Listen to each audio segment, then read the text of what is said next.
Friends, നമ്മൾ കഴിഞ്ഞ ദിവസം 2024 ജൂൺ 18 നടന്ന UGC നെറ്റ് എക്സാമിൻ്റെ ഹിന്ദി പാർട്ടാണ് നോക്കിക്കൊണ്ടിരുന്നത്. ക്വസ്റ്റ്യൻ നമ്പർ 55 വരെയാണ് നമ്മൾ നോക്കിയത്. ബാലൻസ് നോക്കാം. Question number 56. ഫീത്തർ കദം तो रख दिया पर सहसा सहम गई जैसे वह किसी अंधेरे कुएं में अपने आप कूद पड़ी हो. ऐसा कुआं जो निरंतर पतला होता गया है और जिसमें पानी की गहराई पाताल की परतों तक चली गई हो, जिसमें पटकर वह नीचे धमसती चली जा रही हो. यह कथन किस कहानी से लिया गया है? ഇത് ഏത് കഹാനിയിൽ നിന്ന് എടുത്തിട്ടുള്ളതെന്നാണ് ക്വസ്റ്റ്യൻ. ഏത് കഹാനിയാണ്? രാജാ നിരബംസിയാണ്. രാജാ നിരബംസിയ കഹാനിയിൽ നിന്ന് ഉള്ള ഡയലോഗാണിത്.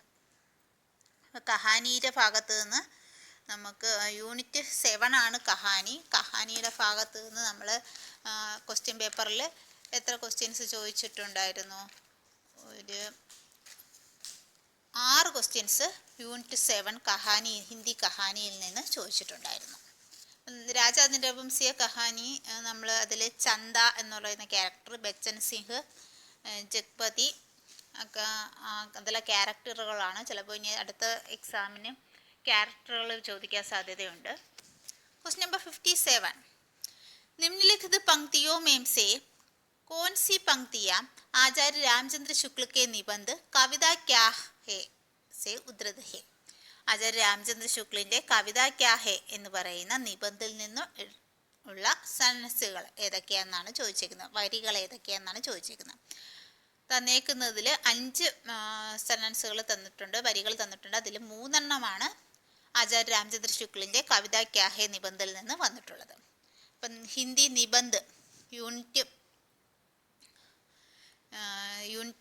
9 നിന്ന്, ഹിന്ദി നിബന്ധത്തിൽ നിന്ന് 3 ക്വസ്റ്റ്യൻ ചോദിച്ചിട്ടുണ്ട്. അല്ലെങ്കിൽ നമ്മളത് ഹിന്ദി സാഹിത്യക ഇതിഹാസ് എന്നുള്ള ഭാഗം, ഹിന്ദി സാഹിത്യക ഇതിഹാസ് യൂണിറ്റ് 2 ആ സെക്ഷനിൽ നിന്ന് ആയിട്ട് വേണമെങ്കിൽ കണക്ക് കൂട്ടാം. അല്ലെങ്കിൽ ഹിന്ദി നിബന്ധ് സെക്ഷനിൽ നിന്ന് വേണമെങ്കിലും 2 ഭാഗത്തും നമ്മൾ പഠിക്കുന്നതാണ് ആചാര്യ രാമചന്ദ്ര ശുക്ലിൻ്റെ കവിത ക്യാ ഹെ എന്ന് പറയുന്ന നിബന്ധിനെ പറ്റി. അപ്പോൾ ഇതിൽ തന്നേക്കുന്നതിൽ 3 ഡയലോഗുകളാണ് ആചാര്യ രാമചന്ദ്ര ശുക്ലിൻ്റെ കവിത ക്യാ ഹെ നിബന്ധിൽ വരുന്നത്. ഏതൊക്കെയാണെന്ന് നോക്കാം. जिनके रूप या कर्म कलाप जगत और जीवन के बीच में उसे सुंदर लगते हैं, उन्हीं के वर्णन में वह स्वांत सुखाई प्रवृत्त होता है. ഇതാരുടെ ഡയലോഗാണ്? ആചാര്യ രാമചന്ദ്ര ശുക്ലിൻ്റെതാണ്. ഏതിലെയാണ്? കവിത ക്യാ ഹെ നിബന്ധിലെയാണ്. നെക്സ്റ്റ്, पर्णी वस्तु और वर्णन प्रणाली बहुत दिनों से एक दूसरे से अलग कर दी गई है. ഇതും ഏതാണ്? കവിത ക്യാ ഹെ നിബന്ധിലെ ആചാര്യ രാമചന്ദ്ര ശുക്ലിൻ്റെതാണ്. लास्ट वन, सुंदर अर्थ की शोभा बढ़ाने में जो अलंकार प्रयुक्त नहीं वे काव्य अलंकार नहीं. ഇതും ആചാര്യ രാമചന്ദ്ര ശുക്ലിൻ്റെതാണ്. കവിത ക്യാ ഹെ നിബന്ധ്. അപ്പോൾ ഈ 3 എണ്ണം പഠിച്ചു വയ്ക്കുക. जिनके रूप या कर्म कलाप जगत और जीवन के बीच में उसे सुंदर लगते हैं, उन्हीं के वर्णन में वह स्वांत सुखाई प्रवृत्त होता है. पर्णी वस्तु और वर्णन प्रणाली बहुत दिनों से एक दूसरे से अलग कर दी गई है. सुंदर अर्थ की शोभा बढ़ाने में जो अलंकार प्रयुक्त नहीं वे काव्य अलंकार नहीं. Question number 58. प्रथम प्रकाशन वर्ष के अनुसार निम्नलिखित पत्रिकाओं को पहले से बाद के क्रम में लगाई. അത് യൂണിറ്റ് 2 നിന്ന് വന്ന ക്വസ്റ്റ്യൻ ആണ്. ഹിന്ദി സാഹിത്യക ഇതിഹാസിൽ നിന്ന്. ഹിന്ദി സാഹിത്യക ഇതിഹാസിൽ നിന്നാണ് ഏറ്റവും കൂടുതൽ ക്വസ്റ്റ്യൻസ് ചോദിച്ചത്. ഏകദേശം 23 മാർക്കിന് ചോദിച്ചിരുന്നു ക്വസ്റ്റ്യൻസ്. കഴിഞ്ഞ ദിവസം തന്നെ നമ്മൾ പറഞ്ഞിരുന്നു. അപ്പോൾ ഇതിൽ പത്രങ്ങൾ തന്നിട്ടുണ്ട്. അതിൽ കറക്റ്റായിട്ട് വരുന്ന ആൻസർ ആദ്യം വരുന്നത് ഏതാണ്? ഭാരത് ബന്ധു ആണ്. ഭാരത് ബന്ധു, അത് കഴിഞ്ഞ് ഹിന്ദി പ്രദീപ്, അത് കഴിഞ്ഞ് ബിഹാർ ബന്ധു, അത് കഴിഞ്ഞ് ഹിന്ദുസ്ഥാൻ, അത് കഴിഞ്ഞ് ദേശ് ഹിതേഷി. അതാണ് അതിൻ്റെ ഓർഡർ. പത്രങ്ങൾ വീഡിയോ നമ്മൾ ഒരുപാട് ചെയ്തിട്ടുണ്ട്. അത് കാണാത്തവർ അതുകൂടെ കാണുക. പത്രം പഠിക്കുമ്പോൾ അതിൻ്റെ ഇയർ പഠിക്കണം. പ്രഥമ പ്രകാശൻ പഠിക്കണം. പിന്നെ ഏത് സ്ഥലത്തു നിന്ന് പഠിക്കണം, സമ്പാദക പഠിക്കണം. Next question number 59.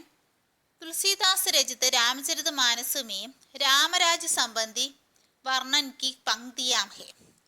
തുളസീദാസിന്റെ രാമചരിതമാനസത്തിലെ Ram Rajya സംബന്ധി Varnan, രാമരാജ്യത്തെ വർണ്ണിക്കുന്ന വരികൾ ഏതൊക്കെയെന്നാണ് ചോദിച്ചേക്കുന്നത്. ഇത്തവണ എക്സാമിന് വരികൾ ഒരുപാട് ചോദിച്ചിട്ടുണ്ട്. അപ്പം വരികൾ നമ്മൾ പഠിച്ചാൽ മാത്രമേ അത് ഓർഡറിലാക്കാനൊക്കെ കഴിയുള്ളൂ. അത് യൂണിറ്റ് 5 നിന്നാണ്, ഹിന്ദി കവിതയിൽ നിന്ന് വന്ന ക്വസ്റ്റ്യനാണ്, തുളസീദാസിന്റെ രാമചരിതമാനസിൽ നിന്ന്. തന്നേക്കുന്നതിൽ രാമരാജ്യത്തെ വർണ്ണിക്കുന്ന വരികൾ 3 ഉണ്ട്, 5 വരികളിൽ. ആ 3 ഏതൊക്കെയെന്ന് നോക്കാം. നെഹിം ഫൈ സോഗ്ന രോഗ്, രാമരാജ്യത്തെക്കുറിച്ച് വർണ്ണിക്കുമ്പോൾ തുളസീദാസ് പറയുന്നുണ്ട് നെഹിം ഫൈ സോഗ്ന രോഗ്, ഭയമില്ല, രോഗമില്ല അവസ്ഥയാണല്ലോ രാമരാജ്യത്തിൽ. സബ് ഗുണഗണ്യ പണ്ഡിത് സബ് ജ്ഞാനി, സബ് ഗുണഗണ്യ പണ്ഡിത് സബ് ജ്ഞാനി, എല്ലാവരും എല്ലാ ഗുണങ്ങളും നിറഞ്ഞവരും പണ്ഡിതരും ജ്ഞാനിയൊക്കെയാണെന്ന് പറയുന്നുണ്ട് തുളസീദാസ് രാമരാജ്യത്തിൽ. ലാസ്റ്റ് വൺ, സബ് ഉദാർ സബ് പർ ഉപകാരി, സബ് ഉദാർ സബ് പർ ഉപകാരി. ഈ 3 വരികളും രാമരാജ്യത്തെ സംബന്ധിച്ച് തുളസീദാസ് എഴുതിയിട്ടുള്ളതാണ്, വർണ്ണിച്ചെഴുതിയിട്ടുള്ളതാണ്. Next question number 60. സൂചി 1 के साथ സൂചി 2 का मिलान कीजिए. സൂചി 1 നിബന്ധ തന്നിട്ടുണ്ട്, സൂചി 2 നിബന്ധകാർ തന്നിട്ടുണ്ട്. അത് ചേരുമ്പടി ചെയ്യാനാണ്, മാച്ച് ദ ഫോളോയിങ്. അപ്പം നിബന്ധകാർ വരുമ്പോഴത്തേക്ക് ഏതായിരിക്കും? യൂണിറ്റ് 9 ആണ്, ഹിന്ദി നിബന്ധിൻ്റെ ഭാഗത്ത് നിന്ന് 3 ക്വസ്റ്റ്യൻസ് ചോദിച്ചിരുന്നു നമ്മളെ ക്വസ്റ്റ്യൻ പേപ്പറിൽ. അതിലൊരു ക്വസ്റ്റ്യനാണിത്. ഗംബൈ ഗാവ് കി ഗന്ധ് ആരുടേതാണ്? വിവേകി റോയുടേതാണ്. യഥാസംഭവ് ശരത് ജോഷിയുടേതാണ്. ശിഖരോം കെ സേതു ആരുടേതാണ്? ശിവപ്രസാദ് സിംഹിൻ്റെയാണ്. വേ അവർ ഹോങ്കെ ജോ മാരേ ജായേങ്കെ രഘുവീർ സഹായുടേതാണ്. അങ്ങനെയാണ് കറക്റ്റായിട്ട്